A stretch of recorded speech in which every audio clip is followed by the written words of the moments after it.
Money with David Blain, a discussion about your money, including everything from investing and taxes to real estate. Now with this week's program from D.L. Blain Company in New Bern, here's David Blain. Hello, I'm David Blain, and welcome to All Things Money. Thanks for joining us, and we're going to take an educational, entertaining, and stimulating look at some financial topics today.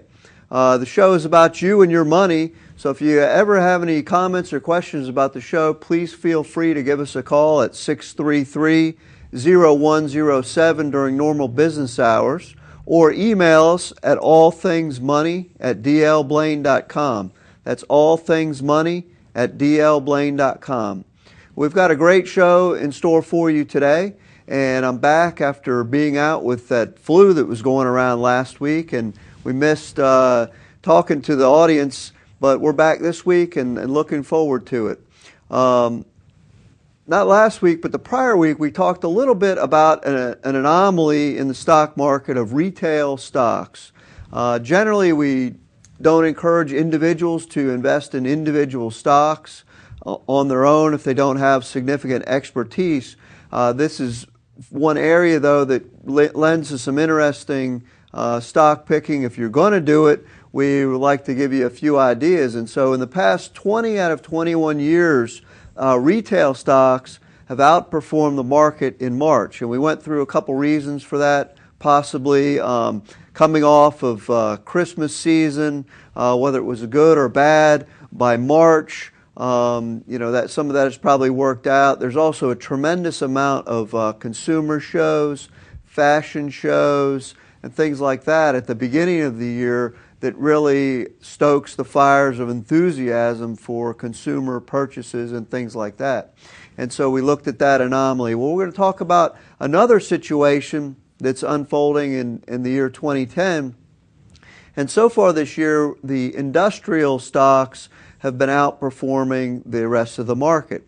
And so what we do sometimes is, if you're looking for places to invest, we like to look at what is working. Some people like to invest in beaten down companies and beaten down sectors, and we certainly like to do that as well at historic extremes. So for example, last March, when the financial companies were being bailed out and everybody thought all the banks were collapsing, and in times of despair, we do like to go in and pick up some bargain companies. However, if you take that back earlier, many people were way too early in the financial companies, and so it can be very dangerous.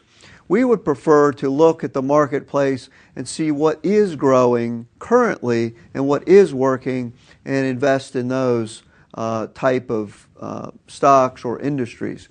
And so we're going to talk about the industrial sector this morning as one of those sectors that is currently working and may be an opportunity for people to invest. We're also going to cover some of the problems with looking at different sectors and what you have to look out for. So the first thing, let's just kind of look at a few of the raw numbers. The industrial sector has been outperforming the market by about year to date by about 3 percentage points. The S&P 500 has returned roughly even, and the industrial sector has returned about 4%.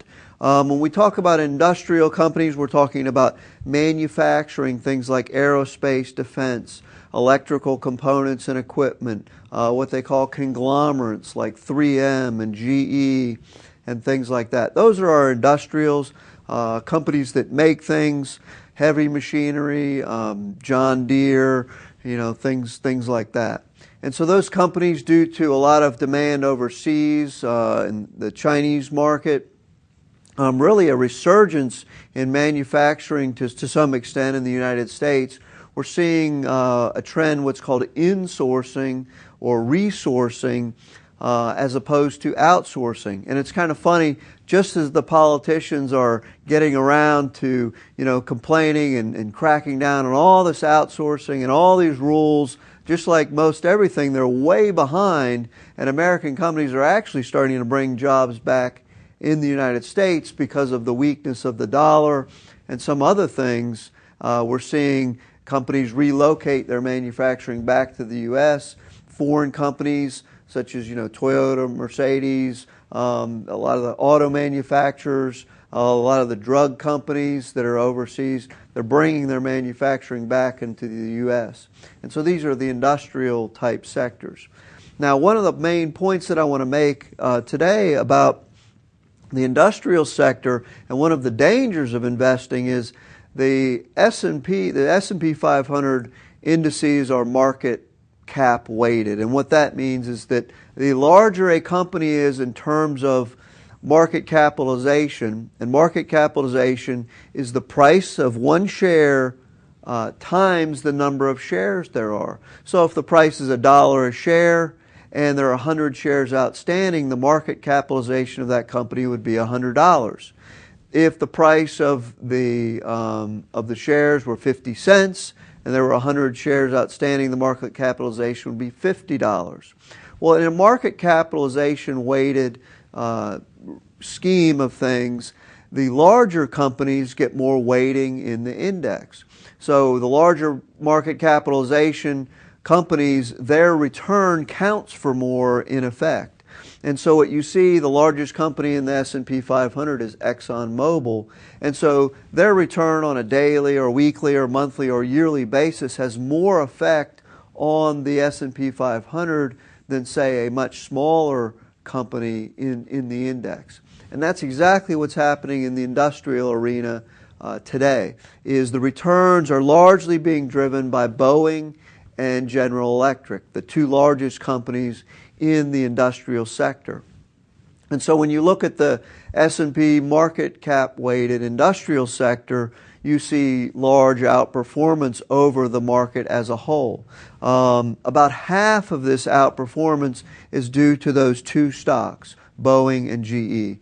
If you look at what we call an equal weighted index, meaning that if there's 100 companies in the index, each company counts for 1%. If we look at an equal weighted index, what we're seeing is that the industrials are actually underperforming the market as a whole. And so when you're looking at any type of market return statistics or data, you have to be very cautious that you understand what is going on behind the numbers and not just take the numbers at face value and blindly invest your money in things. It happens all the time in different types of investments, whether it be stocks or bonds or real estate. As people latch on to these pieces of data, they throw tremendous amounts of money into an idea that is actually based on something that they really didn't understand. Well, that's going to take us into our first break. And when we come back from the break, we'll be moving into some other topics, including answering some viewer email. For All Things Money, this is David Blain, and we'll see you after the break.